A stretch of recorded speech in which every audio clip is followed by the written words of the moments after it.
Somewhere in Lancaster County, Pennsylvania, there is a garden bed that has not been disturbed by a tiller in over 4 decades. No rototiller has ever touched it.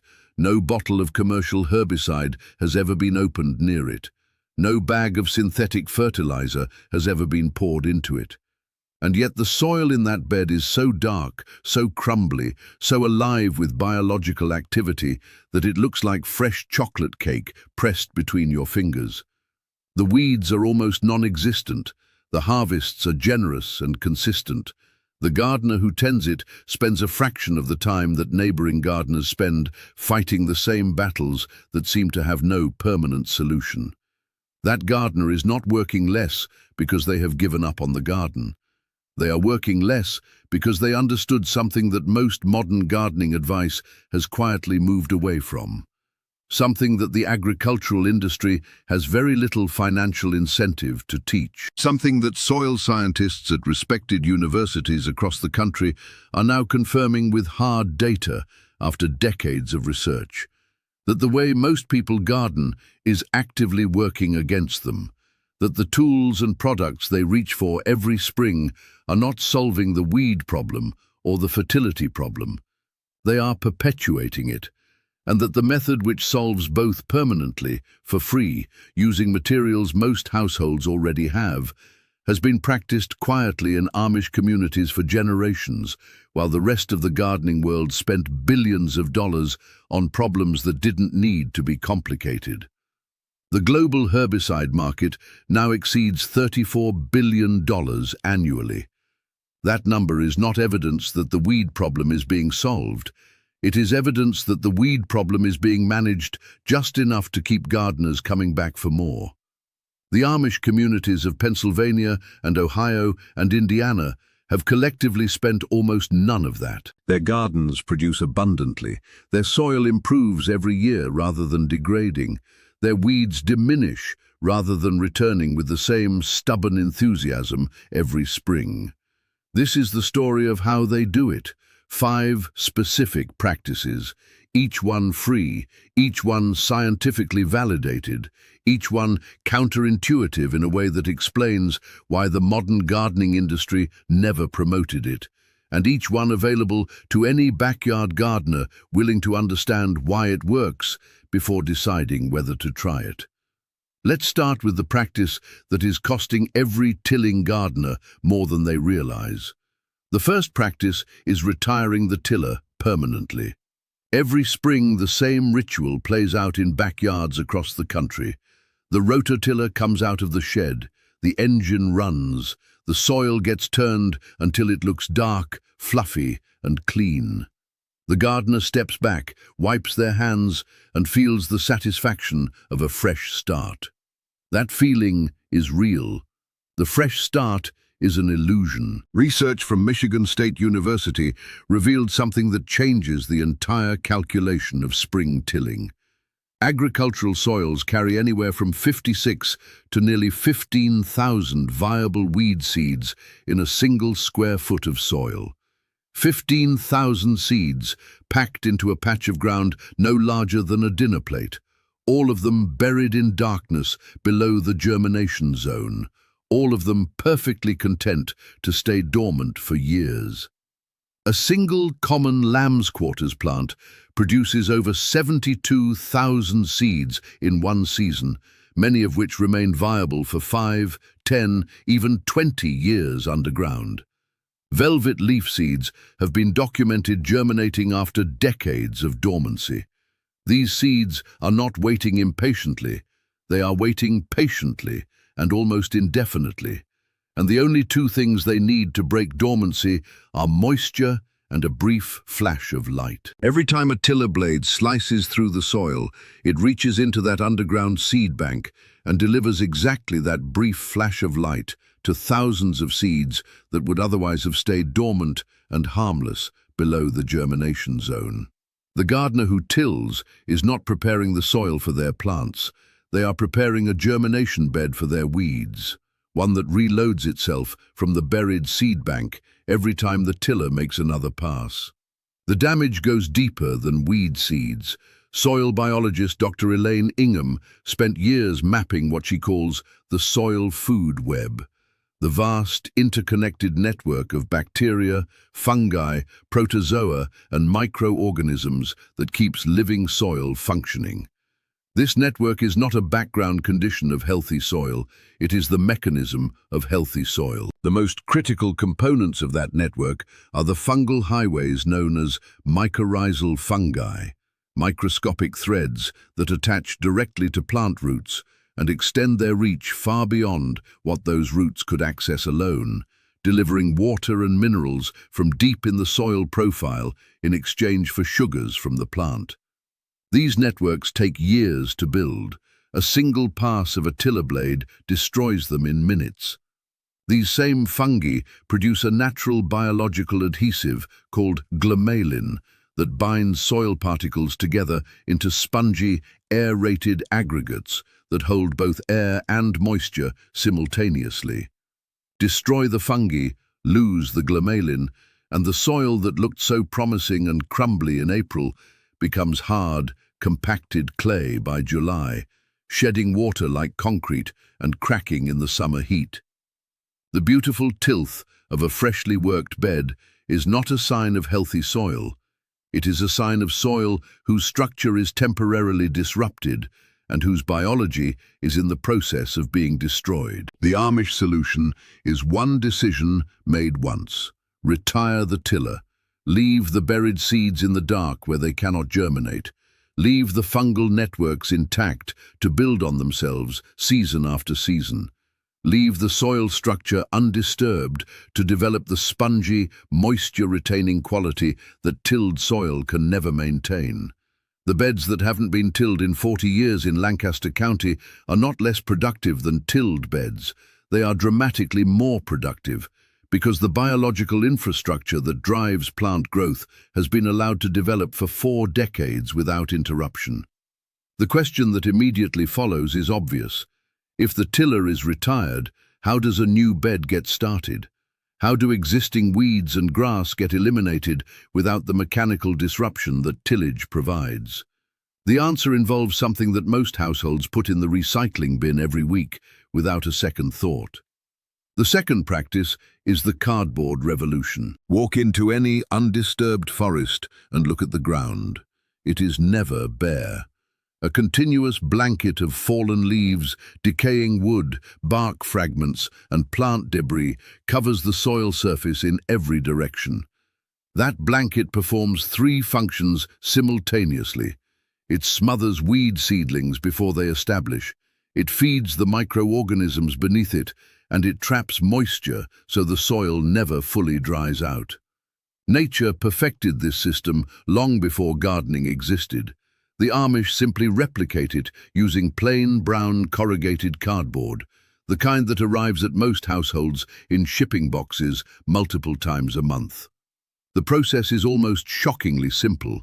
Begin by cutting or mowing existing vegetation as low to the ground as possible. No need to pull, no need to dig, no need to remove roots. Then water the area thoroughly, which serves 2 purposes. It activates the soil biology beneath and signals earthworms that something interesting is about to happen above them. Then lay sheets of plain corrugated cardboard in overlapping layers, removing any tape, stickers, or glossy sections first. The edges of each sheet must overlap the edges of neighboring sheets by at least 4 to 6 inches. Weeds are opportunistic in a way that demands respect. Any gap where light penetrates will be exploited within days. The overlap is not a suggestion, it is the detail that separates complete weed suppression from a system full of holes. Why cardboard rather than the plastic landscape fabric sold at every garden centre? The answer is biological rather than practical, though the practical argument is also compelling. Cardboard does 2 things that plastic fundamentally cannot. First, it blocks light completely.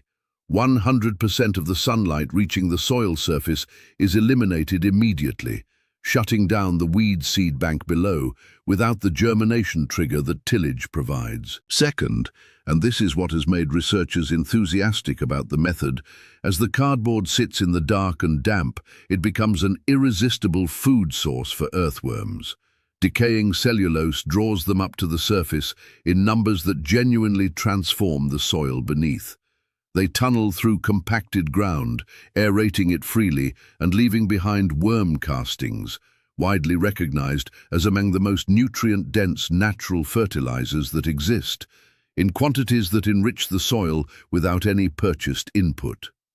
Plastic landscape fabric, by comparison, stays in the soil indefinitely, slowly suffocating the biology beneath it, and eventually degrading into fragments that have to be removed by hand. It solves the weed problem by killing the soil. Cardboard solves the weed problem by feeding it. Over 4 to 6 months, the cardboard biodegrades completely, disappearing into the earth at precisely the point when it is no longer needed, having done its suppression work and fed the earthworm population simultaneously. The organic layers that go on top of the cardboard complete the system. 2 to 4 inches of nitrogen-rich compost applied directly over the cardboard provides the growing medium for transplants. A protective top layer of carbon-rich material, straw, shredded autumn leaves or wood chips, goes over the compost, protecting the soil biology through drought and heavy rain. Soil scientist Dr. Christine Jones has documented how multi-layered organic covering of this kind creates soil resilience that bare or chemically treated soil simply cannot match. The biological diversity it supports creates feedback loops of fertility that improve the soil profile continuously rather than depleting it. The detail that surprises most people is that planting does not require waiting for the cardboard to break down. A transplant can go in the same day the cardboard is laid. Cut a small opening, peel back the flaps, set the transplant into the soil beneath, fold the cardboard back around the stem. The weed suppression begins immediately. The transplant establishment begins immediately. Both processes run in parallel from day one. The third practice is the planting hole preparation that unlocks nutrients already present in the soil. There is a frustrating plateau that many experienced gardeners hit without ever understanding why. The watering is consistent, the compost is added every season, the plants look adequate, but they never truly take off. The leaves are pale rather than deep green. The fruit is smaller and scarcer than it should be. Everything is technically correct, and nothing is performing at its potential. The problem in most of these gardens is not an absence of nutrients. It is a chemistry problem. The nutrients are physically present in the soil, but chemically locked up and inaccessible because the soil pH is out of balance. It is like a kitchen stocked with food where every cabinet is padlocked. The nutrition is there. The plant cannot reach it. Traditional Amish growers address this with a pairing of 2 items that cost nothing: spent coffee grounds and wood ash.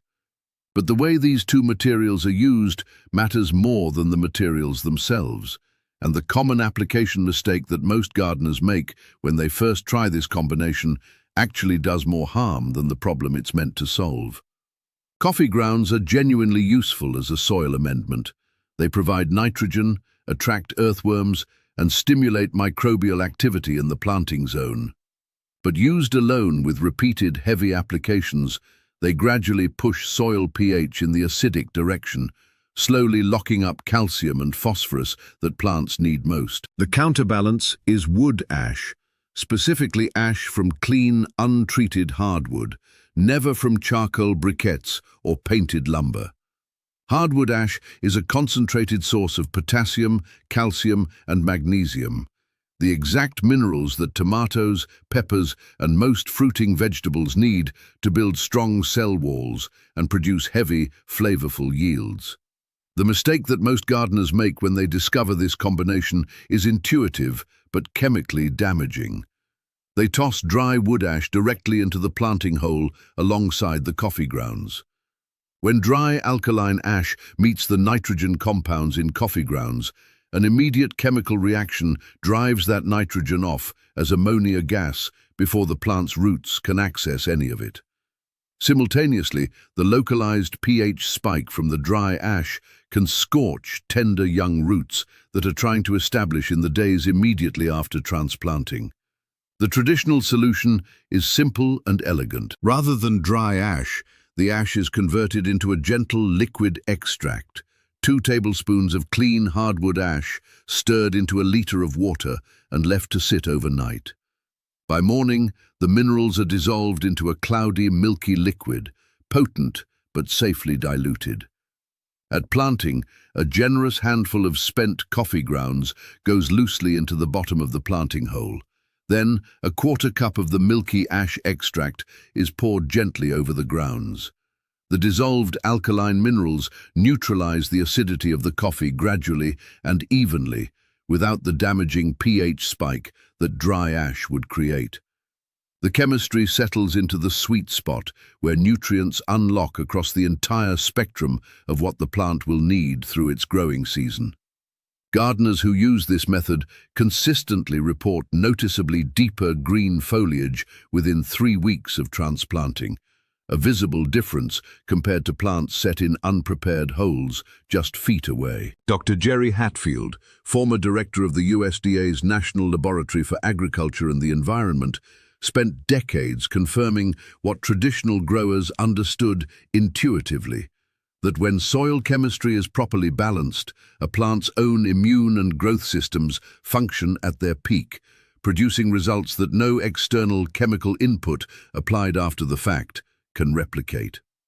The 4th practice is cereal rye as natural herbicide. Here is a fact that sounds almost too convenient to be real. There is a common, inexpensive grain crop that manufactures its own natural herbicide while it grows, suppressing weeds automatically through the soil itself, without spraying, without pulling, without any gardener involvement beyond a single fall seeding. Experienced Amish growers never leave soil bare and exposed through the cold months. Bare soil is an open invitation. Nature rushes to cover any exposed ground with whatever grows fastest, and in most gardens, that means weeds. So instead of leaving beds empty through winter, seed for cereal rye gets scattered across every cleared bed in early to mid-autumn, 4 to 6 weeks before the first hard frost. Researchers at Cornell University and Penn State have extensively documented the biological phenomenon behind why this works. It is called allelopathy. As cereal rye grows through freezing winter temperatures, it produces chemical compounds called benzoxazinoids in its roots and leaves. When the rye residue begins decomposing in early spring, those compounds release directly into the surrounding soil. University studies show this residue can suppress the germination of crabgrass, pigweed, and lamb's quarters by up to 95% for 30 to 60 days. Near total weed suppression through plant chemistry alone. About 3 to 4 weeks before spring planting, the rye gets cut at the base and left lying flat on the soil surface. No tilling. The fungal networks below remain intact. That mat of rye residue now performs triple duty, blocking light from reaching weed seeds, conserving up to 30% of soil moisture, and continuing to release its natural weed-suppressing chemistry as it slowly decomposes. Transplants go straight through it, through small openings cut in the mat. 1 fall seeding, near 0 spring weeding. The 5th practice is the stale seedbed and the living ground cover system. For crops started from seed, carrots, beets, lettuce, radishes, weeds present a specific problem. These seedlings are too small and fragile to compete. The Amish solution is a trap. The bed gets prepared exactly as if planting day had arrived, raked smooth, watered thoroughly, left completely alone.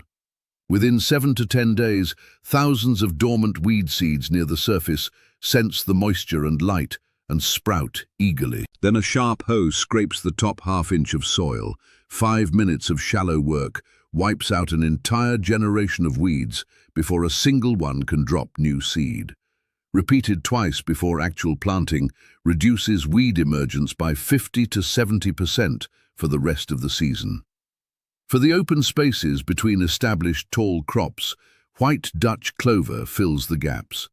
Sown directly between rows once main crops are a few inches tall, it forms a dense living carpet that crowds out weeds, pulls free nitrogen from the atmosphere, and attracts pollinating insects constantly. Ground beetles sheltering in that clover cover emerge at night and consume up to 65% of weed seeds on the soil surface while the gardener sleeps. 5 practices: no purchased inputs, no tilling, no chemicals, no ongoing expense. The tiller retired permanently, leaving the buried seed bank in darkness and the fungal networks intact to build across decades. The cardboard layer smothering existing weeds while feeding earthworms that enrich the soil below. The coffee and ash preparation unlocking the chemistry that allows plants to access nutrients already present. Cereal rye manufacturing its own weed suppression through winter and into spring. The stale seedbed trap, eliminating a generation of weeds before they establish, and living clover and ground beetles patrolling the rows through the night. What connects all 5 is a single principle: working with the biology of the soil rather than against it. Every technique on this list costs nothing because it draws on the soil's own systems, the plant world's own chemistry, and the natural processes that healthy, undisturbed ground was always designed to perform. The Amish did not invent these systems. They simply never abandoned them when the chemical industry offered an expensive alternative. The garden that operates on these 5 principles does not need to be fought every spring. It improves every spring. The soil gets darker, more crumbly, more alive with each passing season. The weeds diminish progressively rather than returning with the same annual stubbornness. The harvests get more generous as the biological infrastructure that drives plant growth is allowed to develop undisturbed across years and eventually decades. That is not an idealized version of gardening. It is a documented reality in Lancaster County, and it is available to any backyard gardener willing to put down the tiller and work with the ground instead of against it.